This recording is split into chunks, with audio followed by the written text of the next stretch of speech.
Lac-des-Îles has been in business since 1993. We're the only true palladium play in the world and one of only 2 palladium mines in the world.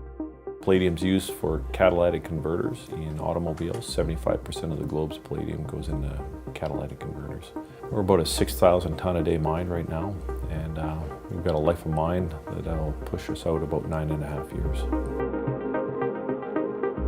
In the precious metal space, it's very unique in terms of the fact that it's a very large vertical ore body that's quite amenable to mass mining approaches.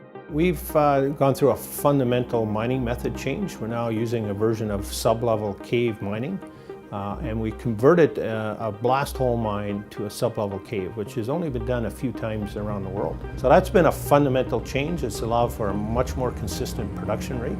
Our plan is to get this mine close to 12,000 tons a day from underground, which is a significant underground mine. We believe that we'll be very close to being in the $29 a ton range. That's our target, and that's what we're pursuing, and we believe technology is going to be key to getting there. And now our next step is to really look at applying technology to make it much better, I think, than anybody ever envisioned it could be. And that's the path that we're on right now. The way we've looked at technology is really in supporting process improvements rather than the other way around and saying the technology is going to give me a 10 times return. We're saying, okay, this process improvement has the potential. What technology do we need to support that? The recent LHD installation for us is really about planning for the future, and automation is the way the industry is going. So this has let us test it in an environment where we can prove that it's successful and plan for the expansion as we plan our life of mine around automation and improving the safety of the workforce and improving the productivity of our equipment as well. We set it up in not an easy place. It's a tough mucking environment, and we wanted to see what the capabilities were of this unit. So we set it up in a long tram, lots of corners, and we knew that an operator on a 12-hour shift when he traveled underground could achieve 30 buckets. We've seen 50 buckets out of that same stope to allow that operator to sit on surface, and that's a fantastic improvement.